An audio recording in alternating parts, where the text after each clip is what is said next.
다수당이 될 것이냐라는 질문에 워키토키님 같은 경우에는 민주당이 될 것 같고, 입법 통과가 지연이 되거나 서민 코스프레 등으로 인해 지지부진한 임기가 될 것 같아요. 연통 화이팅 뭐 이렇게 얘기했는데, 지지하겠다는 뜻은 아니라 어쨌든 방향에 대해서 얘기를 하는 겁니다. 자, 이번에 총선 어떻게 될 것인가 생각을 이제 해볼 필요가 있는데, 어느 당이 될 것이냐에 따라서 여러 가지 이제 생각할 부분들이 늘어나겠죠. 그래서 이제 그거에 대해서 몇 가지만 추스려서 이 당과 저 당 그리고 현재 정치 상황 이런 것들도 한번 같이 생각을 해보면 좋을 것 같아요. 첫 번째로는 양당 체제로 유지가 될 것이냐 라는 화두를 갖고 얘기를 해보면, 양당의 중심 체제는 거의 공고히 지켜질 것 같아요. 그런데 현재 이준석을 비롯해서 몇몇의 제3지역에 당을 꾸려서 양당 체제를 타파해보겠다, 개혁을 해보겠다라고 하는 세력들이 등장은 하긴 했습니다. 근데 이 세력들이 이번 선거에서 얼마나 힘을 발휘할 건지도 좀 관전 포인트가 될 거고, 이들이 제시하는 공약이나 이런 것들이 현실과 얼마나 많이 밀접하게 연결이 되어 있느냐는 또 별다른 문제가 될 수밖에 없죠. 그래서 이제 그런 것도 한번 체크를 해보면 좋을 것 같아요. 그래서 두 번째로, 그러면은 정부 여당이 이기게 되면은 정치 사회적으로 어떤 변화가 일어날 것인가 한번 생각을 해볼 필요가 있어요. 지금 정부 여당이 이기게 되면은 여기 지금 지도에 보이시나요? 수많은 선들이 막 놓여 있습니다. 수많은 선들이. 그리고 이제 분당으로 통과해서 이렇게 지금 보면은 이 철도망들이 놓여 있는데, 이 철도망들에 대해서 GTX가 통과를 하는데 GTX A 노선의 연장 등 다양한 얘기들이 계속 나오고 있습니다.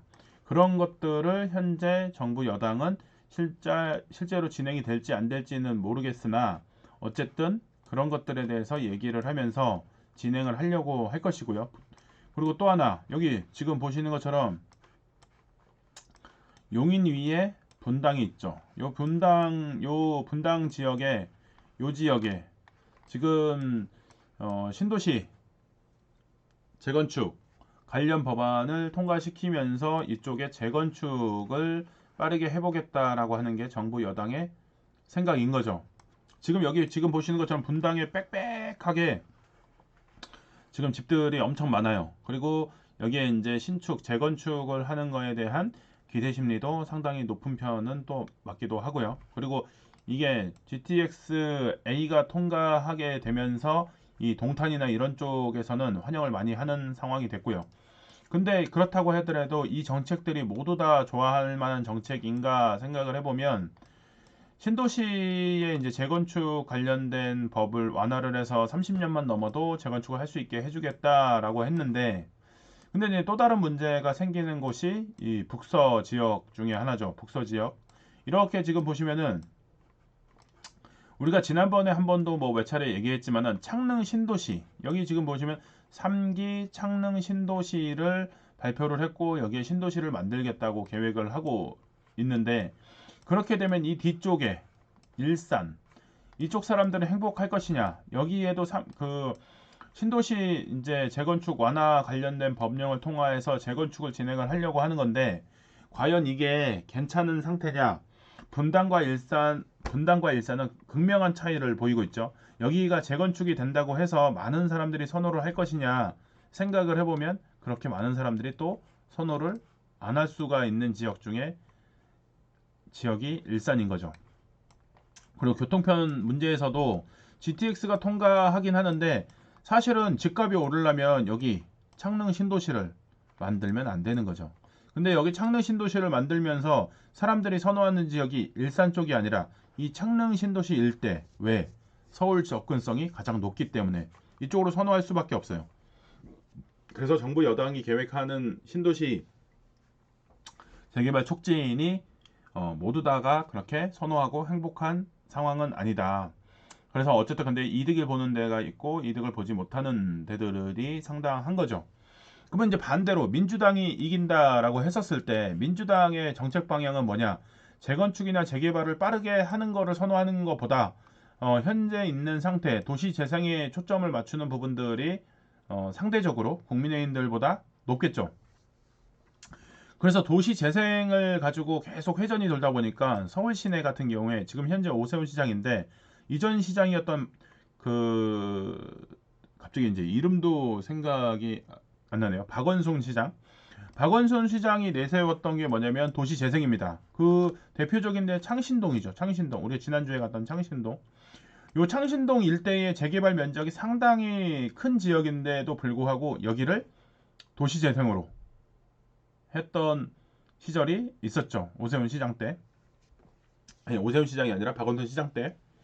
근데 민주당의 방향 자체가 좀 그런 부분들이 있습니다. 투기 조장이 일어나면 안 된다. 서민 안정, 집값 안정 등을 내세우면서 재개발의 완화보다는 엄격한 재개발에 대해서 규정을 정하는 거. 그래서 30년이 아니라 40년, 50년 안전진단 기준에 대해서 강화해야 되는 거 아니냐.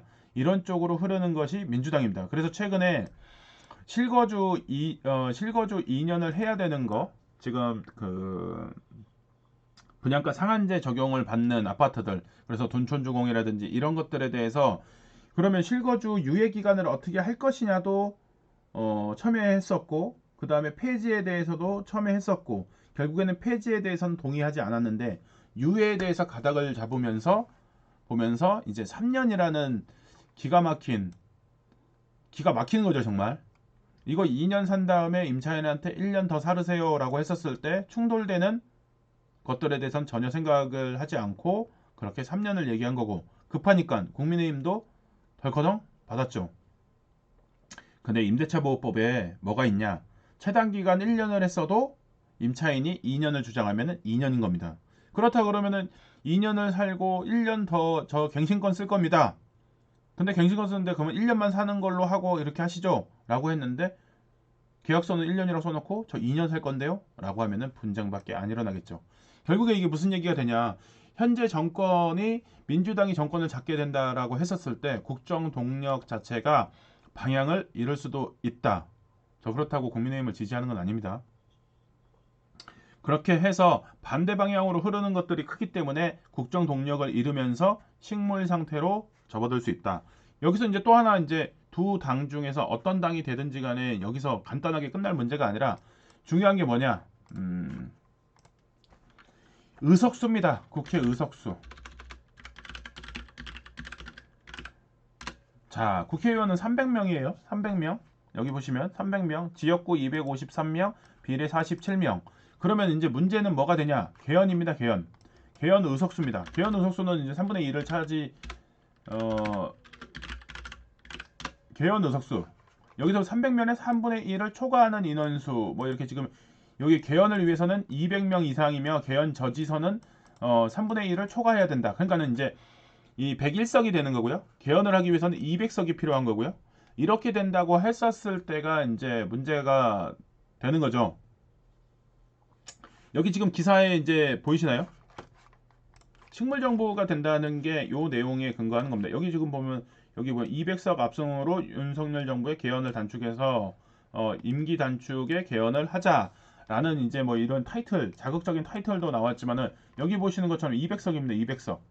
200석을 확보하게 되면은 개헌을 할 수가 있어서 그 정도로 위협적인 상황이 되는 거죠. 그리고 이제 개헌 문제가 아니라 법사위 통과라든지 이런 부분들에 의해서 다수당이 유리할 수밖에 없어요.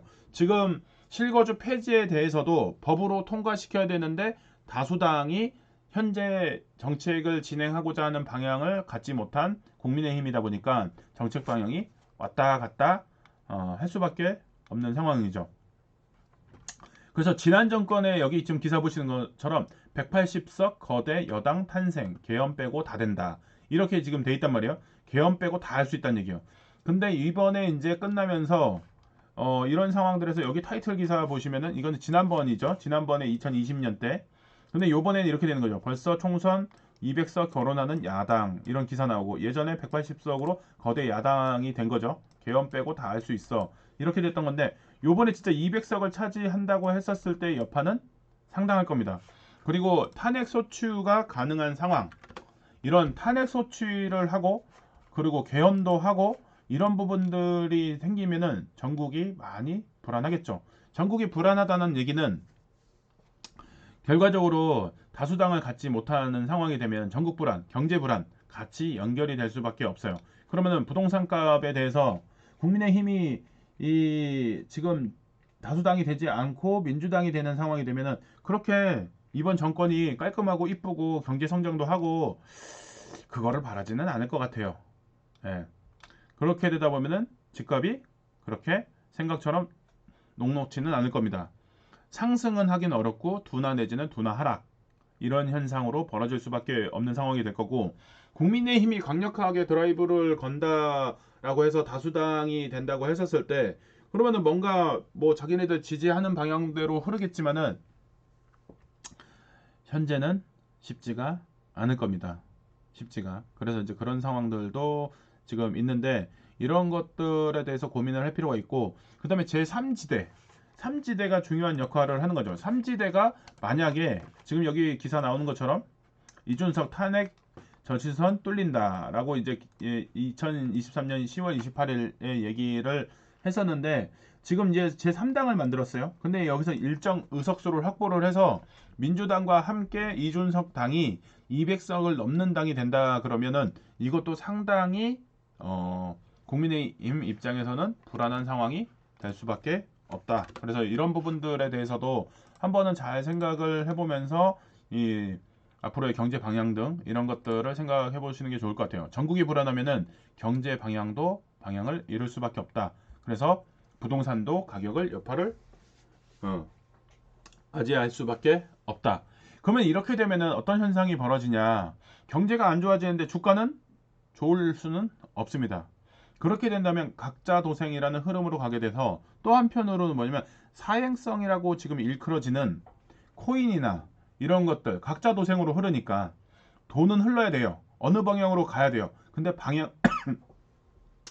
돈의 방향을 정해주지 못했어요. 돈의 방향을 어, 저, 저, 돈의 방향을 정해지지 못했기 때문에 결국에는 이게 코인으로 넘어갈 수도 있습니다. 왜냐면 경제 성장 동력이 있으면 주식으로 간다든지 이렇게 되는데 그게 안 된단 말이에요. 그리고 유동자금이 많고 그렇게 되면은 방향을 안 정해졌을 때는 불확실한 상황에서 변동성이 큰 장세로 넘어가면서 코인으로 많이 넘어갈 수도 있다. 지금 뭐 제갈님이 국민의힘을 지지하는 걸 받겠습니다. 아닙니다. 지금 국민의힘을 지지할 때가 아닙니다. 예. 요번 목표가 있기 때문에 국민의힘이 돼서 좋을 일은 또 없습니다. 예. 예.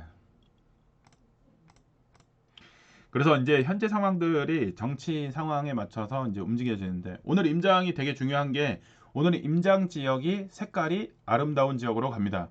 알록달록한 지역으로 가기 때문에 그 알록달록한 지역에 대해서 오늘 한번 가서 한번 생각을 해보시면 좋을 것 같아요. 마지막에 이제 지금 이 오늘 퀴즈와 연관된 얘기를 마지막에 정리 얘기로 하는데 이게 마침 오늘 퀴즈로도 나오기도 했네요. 그래서 이제 오늘 가서 그러면 이 사당동이랑 정치랑 어떤 현상이 생기는지 한번 생각을 해보시면 좋을 것 같아요. 그래서 본격적으로 지금 이제 오늘 임장 지역 사당동 얘기를 하겠습니다. 그러면 사당동 지역의 국회의원은 빨간색인지 파란색인지 한번 써주세요. 자, 이제 임장 지역 얘기도를 하도록 하겠습니다.